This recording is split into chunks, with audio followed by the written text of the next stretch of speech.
नमस्कार, मी मनीषा. तर आज आंतरराष्ट्रीय चहा दिवस आहे.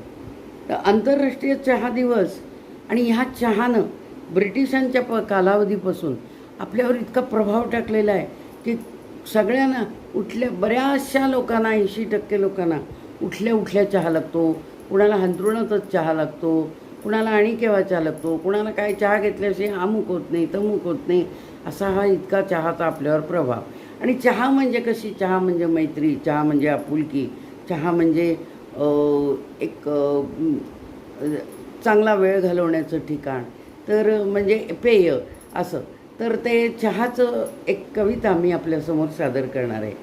चाय महक, चाय राहत, चाय लम्हे, चाय अपनापन, चाय आदत, चाय चाहत, चाय धड़कन, चाय सुकून, चाय अकेलापन, चाय महफिल.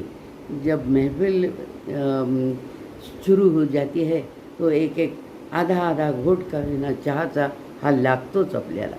जय श्रीराम. असं हे चहाचं महत्त्व आपल्या आयुष्यामध्ये इतकं चहाचं महत्त्व आहे की आपण सहजासहजी सुद्धा कोणी घरी आलं की पहिल्यांदा काय म्हणतो, काय चहा घेणार का, अर्धा कप चहा घेणार का, हे असं आपण विचारतो.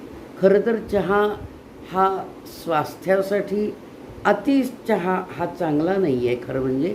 पण काही वेळा असं पण लोक म्हणतात की जेवणानंतर काही लोकांना, बऱ्याच लोकांना चहा घेण्याची सवय असते, तर चहामुळं पचन होतं असंही काही लोकांचं म्हणणं आहे.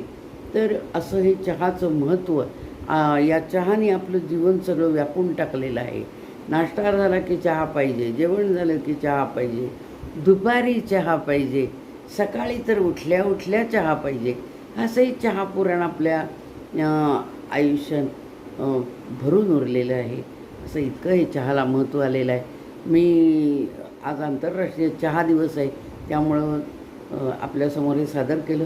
आपल्याला आवडलं असेल तर माझ्या चॅनलला सबस्क्राईब करा आणि शेअर करा, जास्तीत जास्त शेअर करा, कॉमेंट्स द्या. जय श्रीराम, जय चहा पुराण, जय जय रघुवीर समर्थ.